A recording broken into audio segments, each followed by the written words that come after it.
Hi there, thanks for tuning in.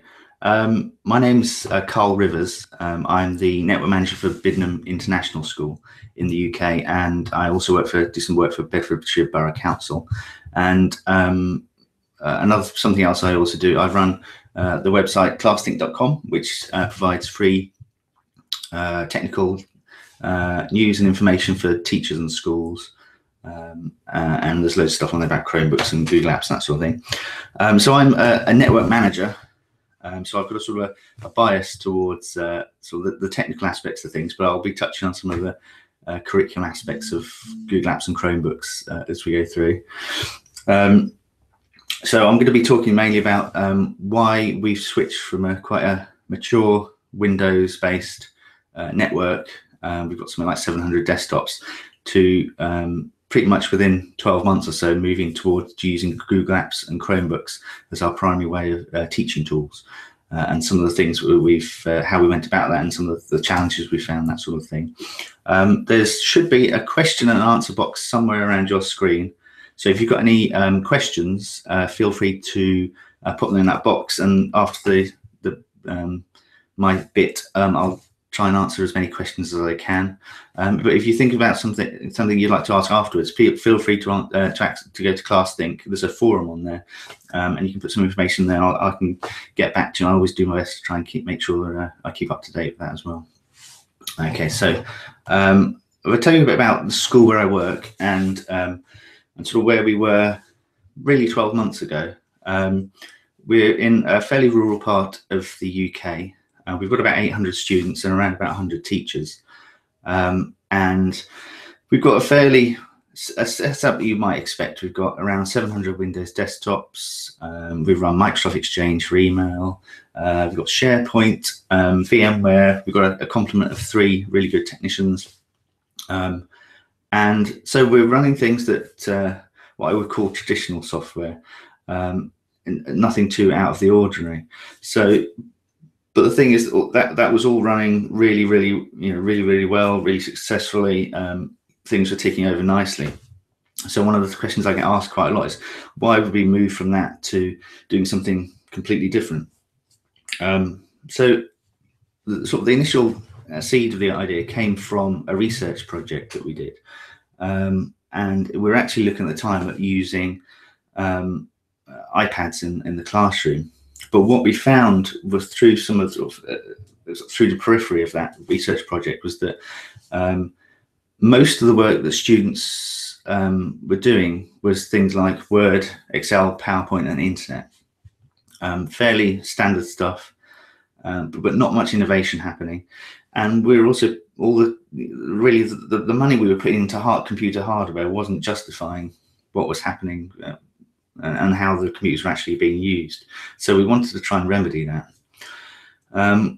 We also noticed that although we have around 26 ICT suites, again 700 desktops, but most of the focus was still on the IT department for using technology. It was mainly the IT department had the best computers, they had the most innovative technology, they had the teachers who knew how to use the technology the best, and really, although other departments had access to computers, again, it was still things like Word, Excel, and PowerPoint, and nothing, they were basically glorified word processors. So again, that's something we wanted to look at. And another thing we noticed was we've got all these ICT suites. They're booked out constantly throughout the day. People are always using it, but there were still large portions of the day where the computer was just sitting, not doing anything. And we also had really odd use cases for some of the computers. Like in one of the rooms, we noticed that there were 2 computers which happened to be sitting right next to the teacher's desk, which I'm sure isn't a coincidence. But for 12 months of the year, those computers were only used something like twice. So there was very inefficient use of desktops. Mainly, we sort of realised that was because they're stationary. Obviously, they weren't always in the people needed to go to them rather than them coming to the students or the teachers. And sort of more glaringly, a big issue we had was it didn't matter how much money we spent on desktop computers. We could put another 100 in. but it wasn't really having an impact in the classroom. There wasn't increased innovation going on. They were still being used for Word and Excel and PowerPoint. So, and as we added more desktops, it became less and less efficient because we had to do things like repairs and management and those sort of things on them. So we wanted to look at that aspect of it as well. So we sort of put together a plan, decided where we actually wanted to move to. We wanted to encourage more use of technology in the classroom. The Microsoft Office suites have their place, but that's not the core of what people should be doing with technology. We want to make sure technology was being used across the curriculum in every classroom equally. We wanted to provide all of our students with their own device, a one-to-one program. So we've got around 800 students. We wanted to give each of those students their own personal computer.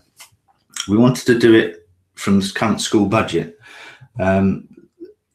There is the area that the school's based isn't hugely affluent, so we didn't want to put any additional pressure through leasing schemes, that sort of thing, onto parents. So the ideal solution for us to be able to do it from current school funds, and I'll come on to that, how we did that later on. And we also wanted to save money, so those things seem to contradict each other. We wanted to provide more devices, more computers, more technology, but we wanted to spend less money. And I think we succeeded in doing that, and I'll explain a bit more about that in a minute. So why Chromebooks? We were using, as I said before, we were running an iPad research project at the time. And that was, we were looking to see how iPads would work in the classroom, whether it would meet our teachers' needs and the needs of students. And we came across a few hurdles, which ultimately we decided that iPads weren't the right fit for our school.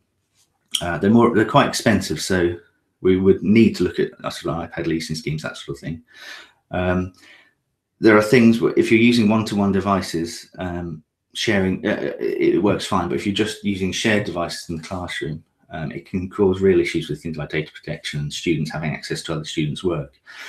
And we also, I mean, there is iPad management. You can manage iPads through MDM and app configurator and those sort of things, but it's still nowhere near as effective as we came to realize that Google Apps was at managing Chromebooks. And again, I'll talk a bit more about that in a minute. So we decided to start looking at Chromebooks, and initially I was actually quite skeptical. I mean, the first batch of Chromebooks, and this is one of the first ones we tried. They work really well, but they're a bit thin. They're a bit flexible. The performance on these old Samsungs isn't brilliant, but they work okay. And so what we put 30 of those into our science department as shared devices, and well, initially, as I say, I was quite skeptical about how it would work.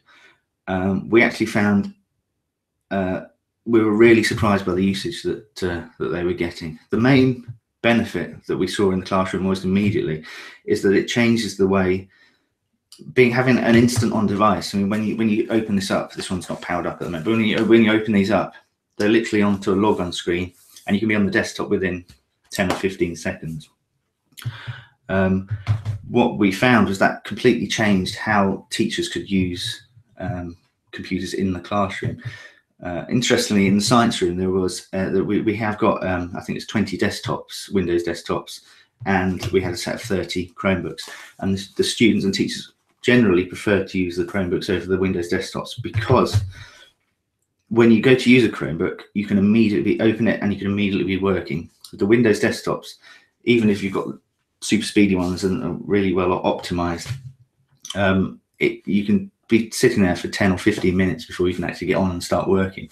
Being able to just quickly grab a Chromebook out of a trolley or out of a bag, have it on the desktop, on the desk, and open it, tap away at some recording an experiment, for example, and then put it away again, completely changes how you use the technology.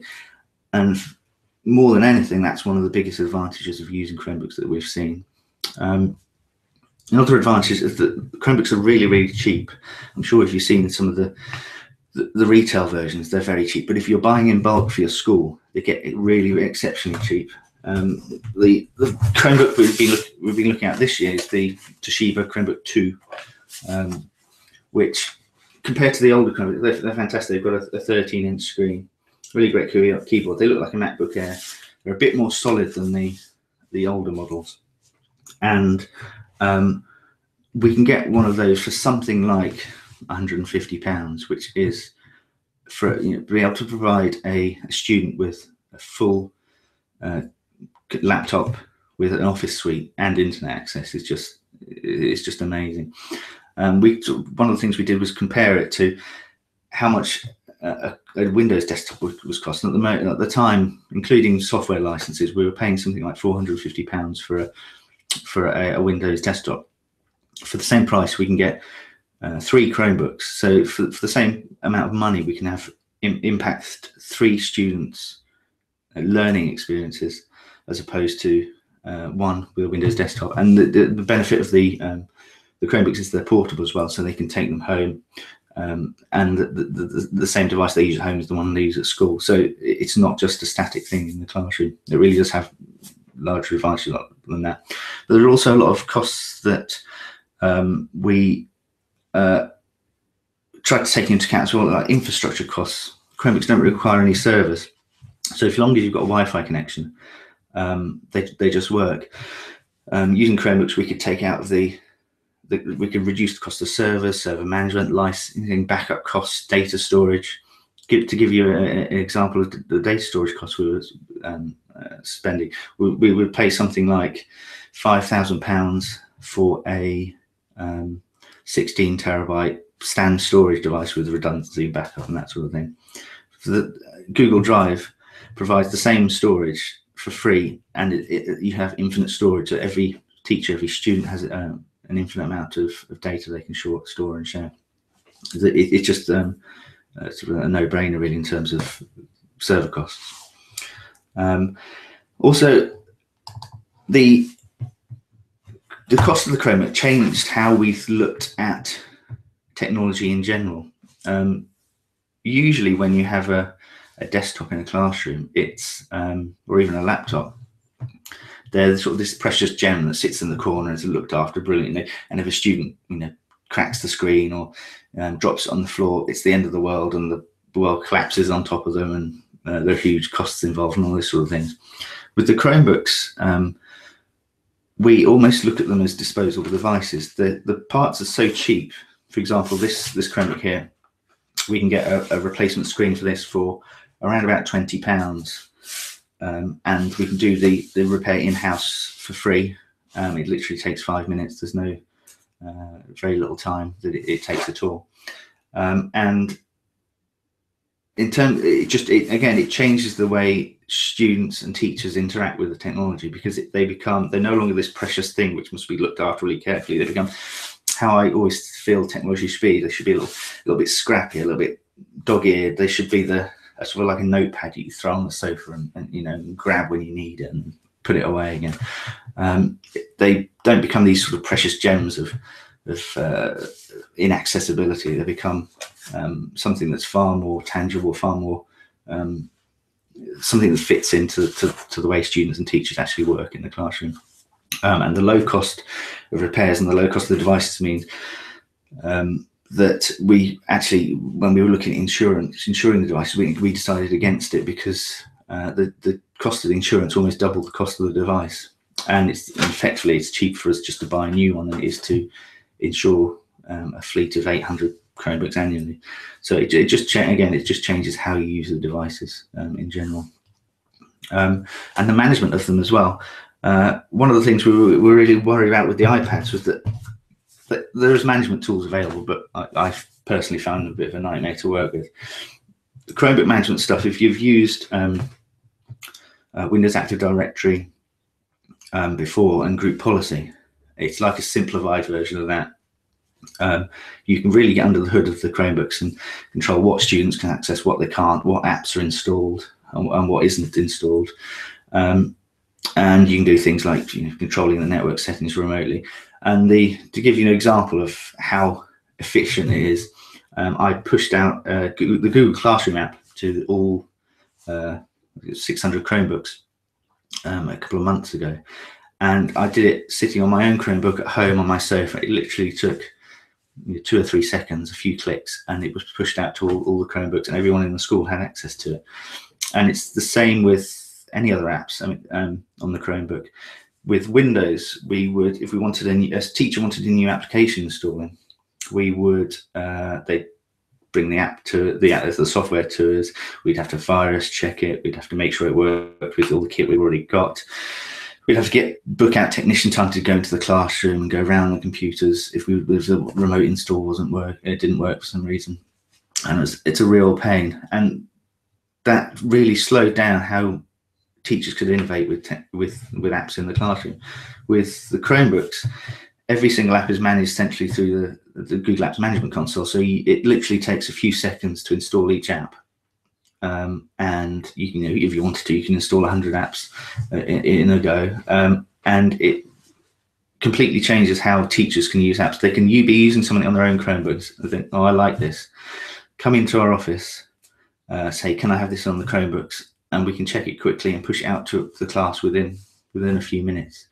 There are also some great tools coming in Google Play for Education, where the teacher can actually take control of some of the apps themselves. And if they see something in the class that they want to use, they can push out that app to the students instantly themselves without having to involve IT support in it. So there's some really cool stuff coming on with that as well. One of the other things we found that was a big benefit was that we had spent, I've been to work in IT for about 14 years, and the amount of time and money and effort we've gone into trying to find virtual learning environments, VLEs, that students and teachers want to use and pushing them out it's atrocious.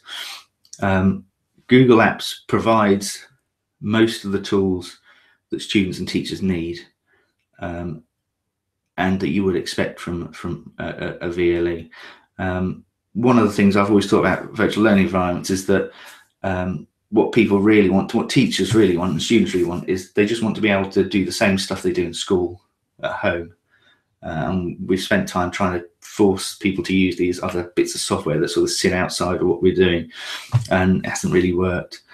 What Google Apps allows you to do is, especially if they've got their own, the students got their own Chromebook to take home, is that they can use they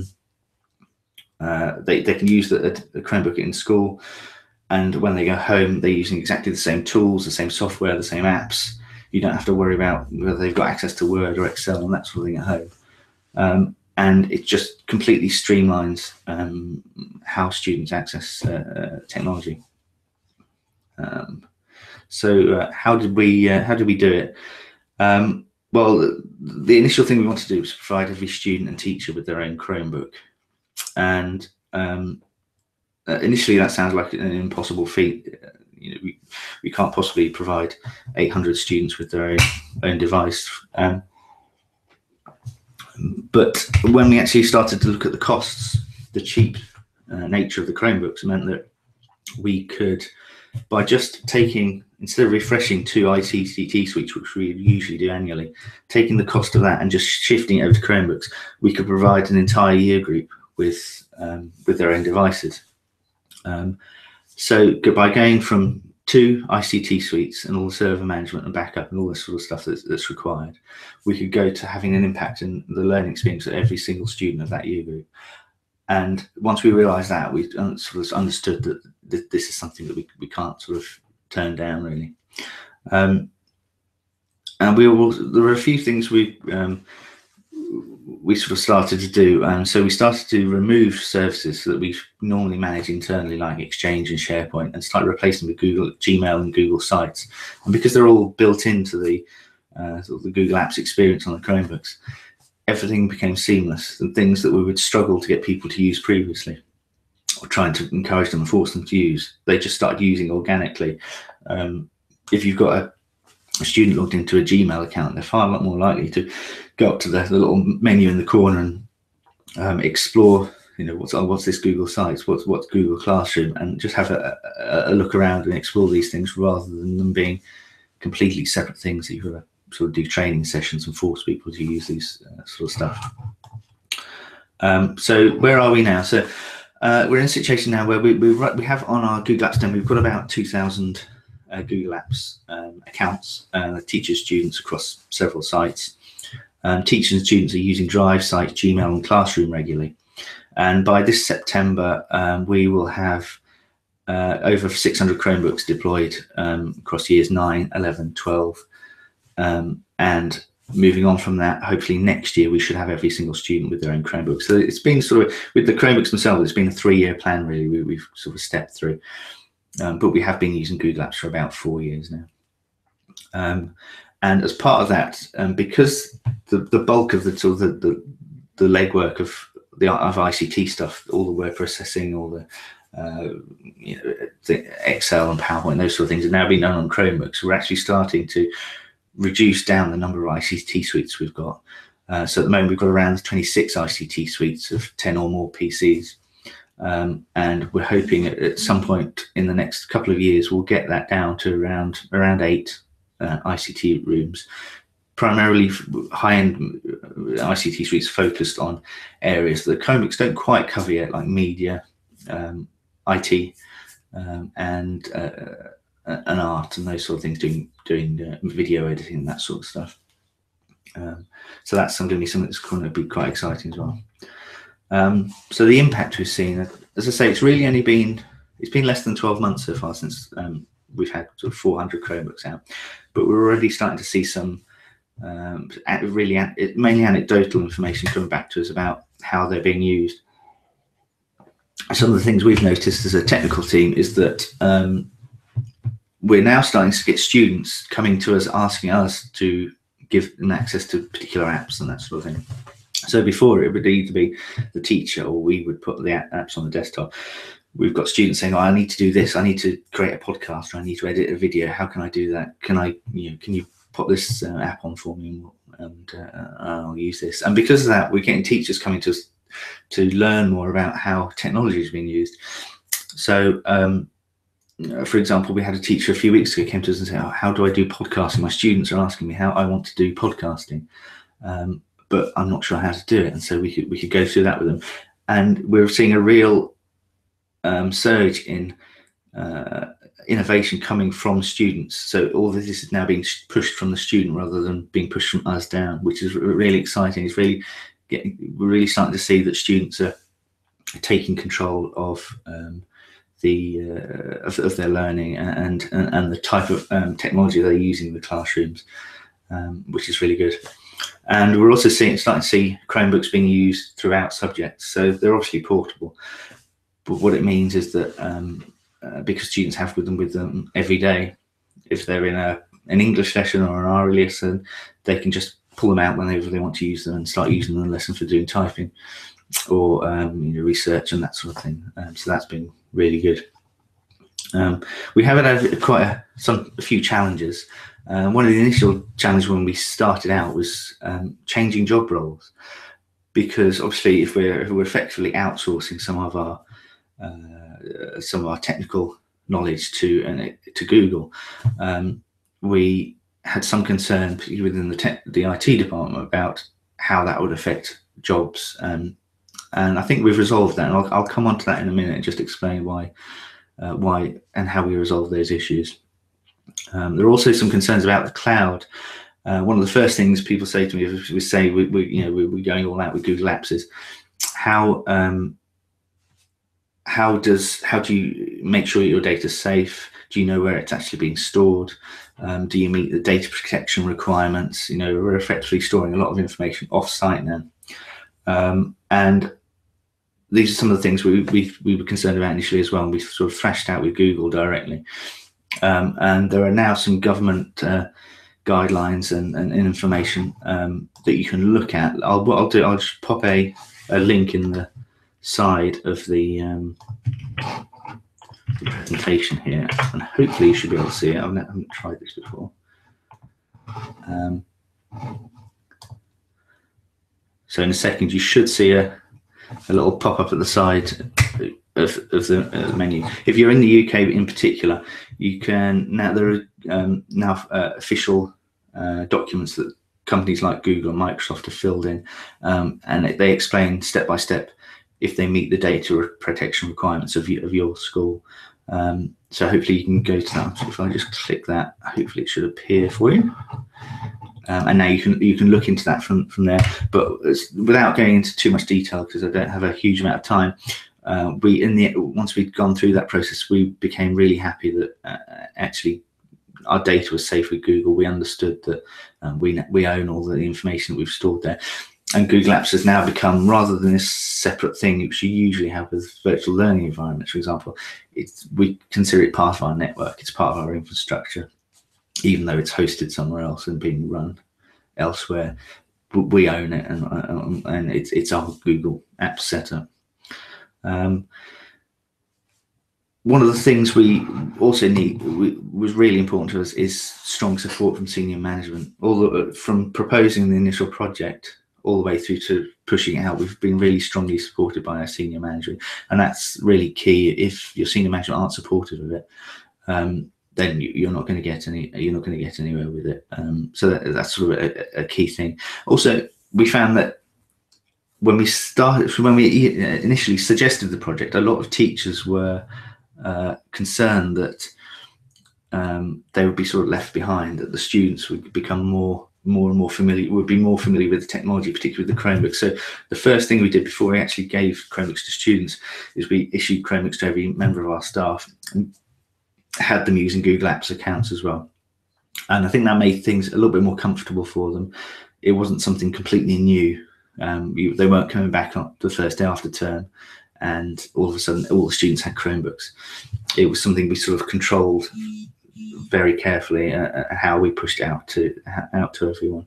And now we do sort of regular training sessions, that sort of thing, to get people up to speed. And something a lot of people ask me as well about how do you get people to buy into it? What's the best way to get people to start using Google Apps? So here's a sneaky trick for you. It's just get them using Gmail. The very first thing we did was switch, after we sort of finished our trial of Google Apps, was to switch from using and migrate all our Exchange email accounts to Gmail. By doing that, it means you're creating a service that people have to access multiple times a day. We actually found that email usage went up anyway, but by making them, or sort of forcing them to use that, to use Gmail, it removed a lot of the barriers that we have for using Google Drive and Google Classroom, because once they're in Gmail, all these other services are just a step away. You can just click on the menu, and we found that people started to use them quite organically, rather than having to, again, run training sessions and that sort of thing to get people to know about them and use them. People would just start to find things themselves. In fact, when we rolled out Google Classroom to everyone, we didn't actually do any training at all. I just literally just put a link on the staff homepage, and it just said Google Classroom.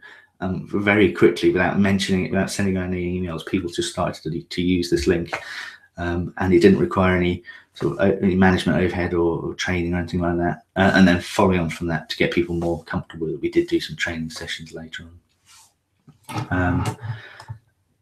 Another big concern for us was, we've got all these Chromebooks out. We've got potentially we've got 800, 900 Chromebooks out. How do you do with insurance, damage, and theft? We were really concerned about that. I'd actually, in the first year, put aside a big budget for damage, but we found that theft. We haven't had a single theft at all from the current 400 we've got, which I was really surprised about. If there was a theft there are great tools built into Google Apps for doing things like you can just disable the Chromebook completely until it's returned to you. So there's very little incentive for someone to actually steal one, because once you realise it's been stolen, it can't be used again until it's come back to the school. And also with damage, again, they're getting better, but they're not.